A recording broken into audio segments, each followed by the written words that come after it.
Dans ce tutoriel, on va voir comment on peut attacher un prefab, donc dans ce cas-ci, un cube, sur la scène, mais en programmation, et ensuite de lui faire une animation en programmation d'un aller-retour comme on voit à l'écran.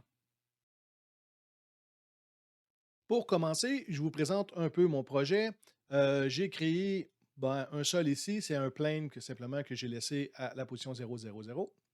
Ensuite de ça, j'ai fait un cube que j'ai placé en prefab. Donc, j'ai fait mon cube dans la hiérarchie et je l'ai glissé ensuite de ça pour en faire un prefab.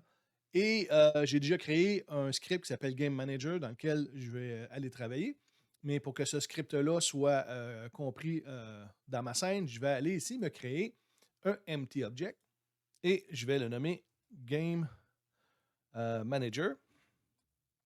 Et je vais simplement lui attacher mon script Game Manager comme ça ici. Donc, le script va pouvoir être lancé lorsque je vais lancer mon jeu. Je vais double-cliquer sur le Game Manager pour pouvoir aller faire mon script. Première chose que je veux faire, moi, c'est de faire un propriété pour pouvoir attacher un cube, le fameux prefab que j'ai fait. Donc, je vais le mettre en Serialize Field qui va me permettre de pouvoir l'attacher dans l'inspecteur de Unity. Donc ici, ça va être Private, Game Object. C'est un Game Object que je vais attacher là. Et moi, je vais la nommer un cube. Parce que c'est un cube que je veux attacher. Une fois que c'est fait, je vais retourner dans Unity pour pouvoir attacher ce cube-là. Donc, dans Unity, je vais simplement aller chercher mon Game Object Game Manager ici. Ici, on voit que ça a rajouté dans l'inspecteur un champ et je vais simplement glisser mon prefab à l'intérieur de ce champ-là. Donc, c'est ce cube-là que je vais vouloir attacher par programmation. Je retourne dans mon script GameObject. Je veux attacher un nouveau cube. Par contre, je voudrais en garder une trace. Une trace, je voudrais garder une référence. Donc, je vais me garder ici une variable de type GameObject, puis je vais l'appeler objet. Ici, l'objet va être égal à instantiate, qui me permet de mettre un nouvel GameObject sur la scène. Et le premier paramètre de cette méthode-là, c'est un cube. Je vais mettre ici un cube, donc le cube que je veux attacher sur ma scène. Cube. Ensuite de ça, je vais simplement lui indiquer les coordonnées où devrait se situer ce cube-là. Donc, je vais faire un new vector 3, comme ça ici. Et je vais mettre les coordonnées 0,1,0. Donc, le cube, il va être au centre de la scène, mais il va être juste un peu plus surélevé que le sol. Et ensuite de ça, c'est la rotation. Je vais lui mettre un quaternion.identity. Donc, il va garder la rotation que lorsque j'ai fait le prefab, lorsque j'ai inséré le cube comme prefab. Ensuite de ça, une fois c'est fait, je sauvegarde et je vais retourner voir si ça allait attacher un cube sur ma scène. Donc, dans Unity, pour voir si ça fonctionne, je vais simplement lancer l'animation. Et on voit un cube clone ici. Donc, le cube il a été bien attaché. On voit qu'il flotte un peu parce que je l'ai mis sur l'axe des Y à 1. Donc, ça fonctionne de ce côté-là.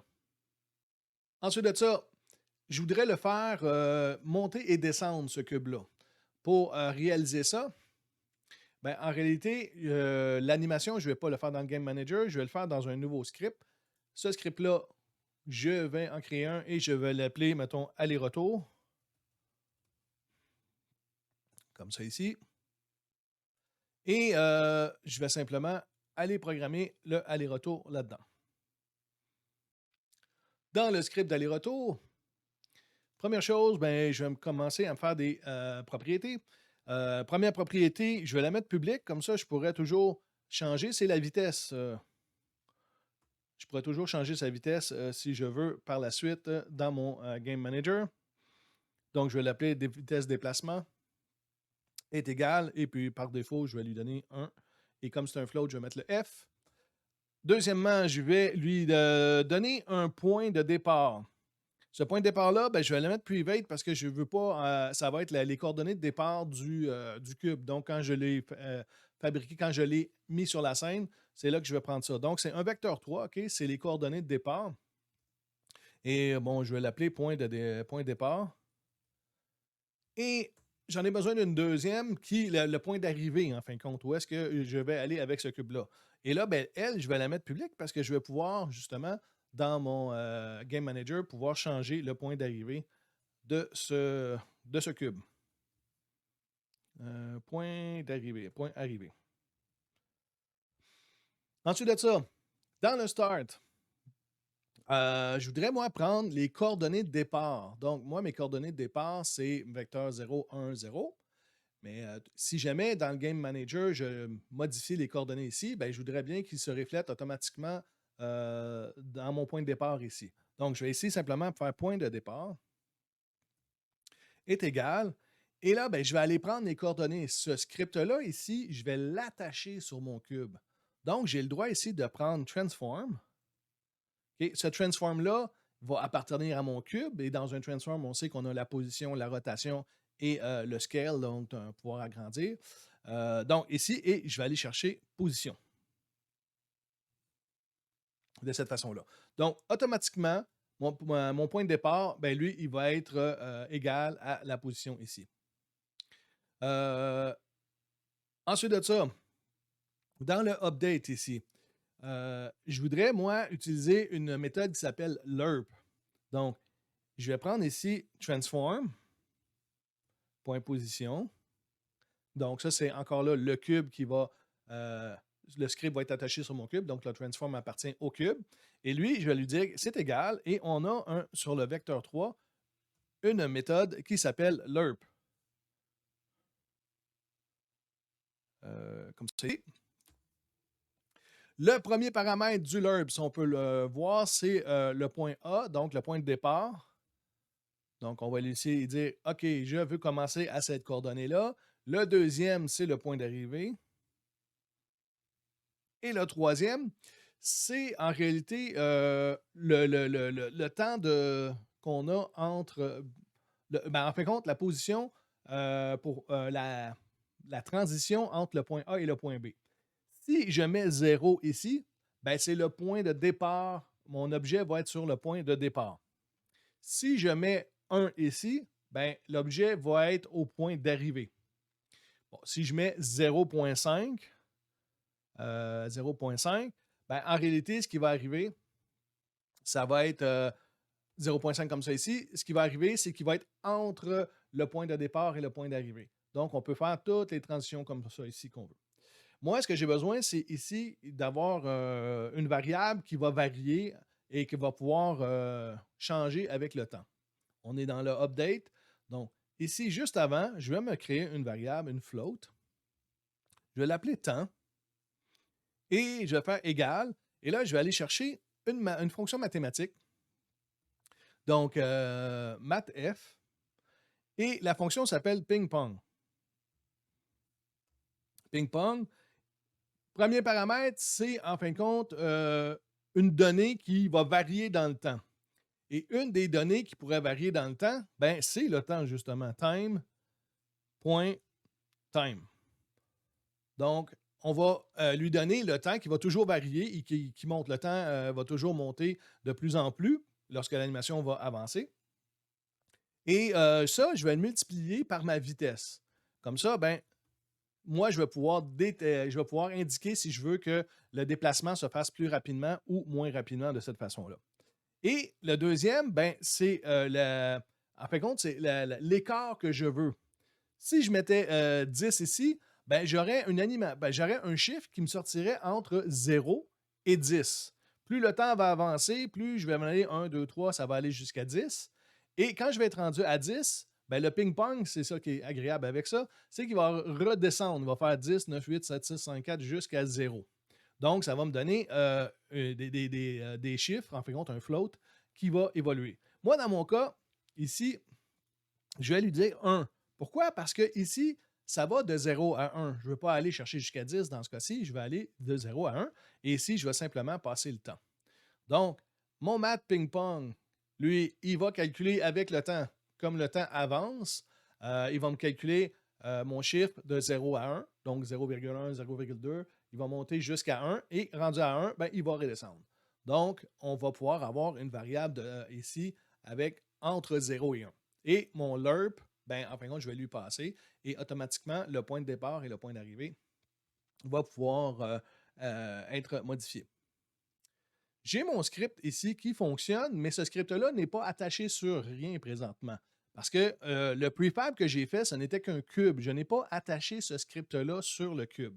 Et je ne vais pas l'attacher non plus parce que moi, éventuellement, j'aimerais ça pouvoir le modifier si je veux ou l'enlever. Donc, je pourrais attacher ce script-là à la volonté que je vais avoir. Donc, pour l'attacher en tant que tel, on va aller dans le Game Manager et ce qu'on va faire ici, j'ai mon objet justement que j'ai créé, donc j'ai une référence là, ici. Bien, sur cet objet-là, ce que je vais faire, c'est un Add Component. OK? Donc, c'est la même chose que si j'allais dans le. Je sélectionnerais un objet sur ma scène et que j'allais dans l'inspecteur et je ferais Add Component. C'est exactement la même chose. Et ici, je lui dis quelle composante que je veux aller mettre sur cet objet-là. Ben, mon objet, c'est le aller-retour ici. Hein? On le voit ici, la classe, elle s'appelle aller-retour. Donc, j'ai le droit de l'utiliser ici. Je vais faire aller-retour. En des parenthèses comme ça ici. Donc, j'ai cette composante-là. Ensuite de ça, ben, je dois lui indiquer un point d'arrivée. Je n'ai pas fait une très grande sécurité présentement. Ici, je pourrais mettre peut-être dans le awake un point d'arrivée de départ. Mais c'est juste pour l'exemple ici. Je vais simplement lui dire ici l'objet. Point. Là, je vais aller chercher la composante. J'ai besoin d'aller chercher la composante. Pourquoi? Parce que au départ, je ne savais pas que j'allais avoir un aller-retour dessus. Donc, j'ai un game objet que j'ai créé. Si j'utilisais simplement objet pour aller récupérer les propriétés publiques qui sont dans ma classe aller-retour, ben, je n'y aurais pas accès. Parce qu'en réalité, le game object au départ n'a pas la composante aller-retour. Donc, ici, je vais faire de moi le get component aller-retour. Comme ça. Donc là, je suis sur le script aller-retour. J'ai pris l'objet, j'ai attaché mon script et je le récupère. Et là, ici, je vais pouvoir faire point et point d'arrivée. Point arrivé. Et j'ai ici, ben, c'est un point d'arrivée, c'est un vecteur que je veux lui donner. Donc, je vais faire new vecteur 3 et je vais lui donner les coordonnées d'arrivée que je veux. Donc, mettons que je donne 0,5,0, donc il va monter de 4 unités vers le haut et il va revenir à 1 après parce que, en fin de compte, le point de départ, ben, c'est ce point-là ici. Okay? C'est le transform que j'ai été chercher ici. Mon fameux transform qui est ici, ben, c'est mon point de départ que j'ai mis ici quand je l'ai initialisé. Donc, je vais partir de ces coordonnées-là et il va aller jusqu'à 0,5,0. On va essayer ça. Je sauvegarde.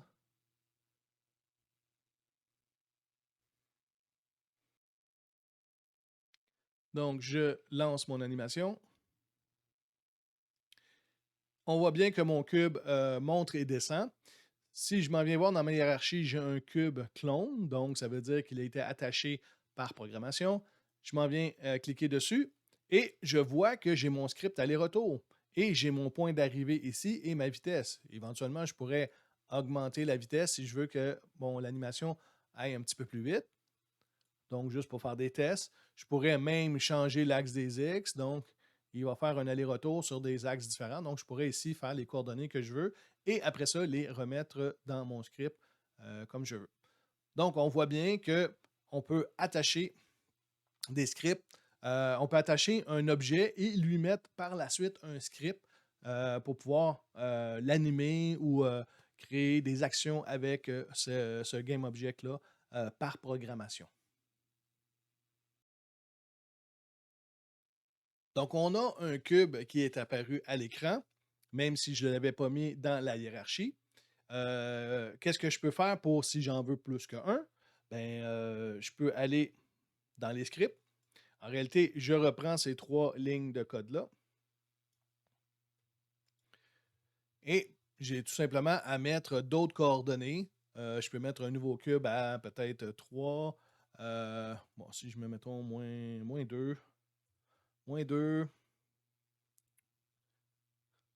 je fais moins 2 et peut-être moins 8. Et ici, ben, je vais quand même mettre le moins 2, moins 8, simplement parce que je veux que ça soit le 1 à 5, l'animation se fasse sur l'axe des Y. Donc, je donne exactement les mêmes coordonnées. C'est sûr que je pourrais aller plus loin. Moi, l'exemple que je voulais simplement voir ici, c'était le fameux instantiate avec les coordonnées de départ. Le pouvoir ajouter un script à un objet qu'on a mis par programmation sur la scène et de pouvoir aller simplement changer des paramètres qui étaient publics. OK, je les ai mis publics ici pour pouvoir aller les modifier. Ici, je pourrais même peut-être faire exactement la même chose. Euh, Ici, juste pour la vitesse, je pourrais aller ici, point vitesse de déplacement, parce que c'était une variable publique. Et ben, je pourrais simplement mettre un 2F, donc elle va être 2 fois plus rapide que le par défaut. On sauvegarde ça et on va aller voir ce que ça donne sur la scène. Donc, je vais lancer l'animation. Donc, on voit mon premier cube qui est ici. Hein, on avait une vitesse de 1 et le point d'arrivée était là. Si je prends mon cube, le deuxième, ben, on voit que la vitesse la vitesse est à 2 et on voit le point d'arrivée qui est différent. Donc, on peut créer autant de cubes qu'on veut sur notre scène et leur donner des animations différentes, des coordonnées pour faire le aller-retour de cette façon-là. Donc, j'espère que cette vidéo-là vous donne un coup de main pour faire simplement de petites animations simples d'une cible qui pourrait bouger. Puis, j'espère que ça vous a plu.